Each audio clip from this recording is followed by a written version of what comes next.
Doskonałym momentem na fotografowanie wnętrza jest też zmierzch, w którym światło wpadające jest nieco ciemniejsze i równoważy nam to światło, które jest w środku, w danej lokalizacji, które zawsze jest nieco ciemniejsze niż światło wpadające z zewnątrz. Wtedy możemy też zagrać ujęciem, jeżeli na przykład mamy balkon, zagrać ujęciem z zewnątrz do wewnątrz, gdzie wtedy na zewnątrz mamy ładne takie granatowe, jeszcze nie czarne niebo, a w środku światła mieszkania się bardzo ładnie eksponują. Bardzo ważną rzeczą jest poprawne ustawienie aparatu.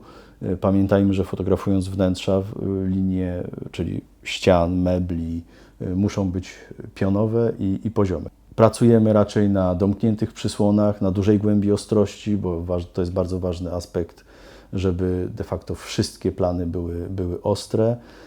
Używamy statywu, który ma być stabilny, bo mimo że teraz aparaty są coraz lżejsze, to tak jak operujemy, tak jak powiedziałem wcześniej, na dość długich ekspozycjach, w związku z tym zdjęcia nie mogą się poruszyć.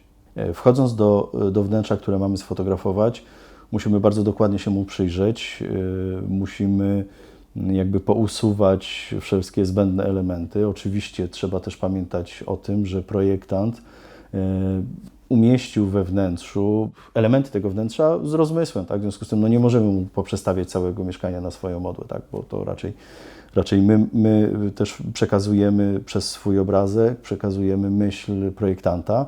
W sytuacji idealnej jest super, kiedy możemy przy zdjęciach współpracować z projektantem czy z stylistą zdjęć, bo wtedy z nas spada trochę ciężar przestawiania różnych rzeczy, czy czyszczenia, czy przenoszenia i tak dalej. Poza tym mamy też jakby zewnętrznego doradcę, który pomoże nam to zdjęcie ładnie przygotować, a my możemy się tylko skupić na fotografowaniu. Jest to bardzo wygodna sytuacja, natomiast nie zawsze się ona zdarza, w związku z tym musimy naprawdę kontrolować to, co jest przed naszym aparatem, popatrzeć, żeby nie wystawały żadne kable, żeby stołki były dobrze ułożone. Ja bardzo lubię, jeżeli światło, które jest we wnętrzu, jest włączone, tak? Bo to projektant z rozmysłem je zaprojektował w taki, a nie inny sposób, w związku z tym odgrywa ono taką samą ważną rolę, jak meble, które się w nim znajdują.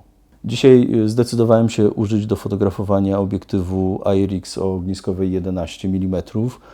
To bardzo szerokie szkło, ale bardzo przydatne w fotografowaniu szczególnie dość niewielkich wnętrz, gdyż daje nam ono bardzo szeroki kąt, ale jednocześnie jest to obiektyw, który jest bardzo dobrze skonstruowany optycznie, w związku z tym ma bardzo niską aberrację chromatyczną, przy bardziej domkniętej przysłonie w zasadzie niewidoczną. Jest bardzo mało dystorsyjny i nawet jeżeli ona się pojawia, to jest dość łatwa do usunięcia, do korekcji w postprodukcji. Naprawdę jest to bardzo fajny kawał szkła, godny polecenia.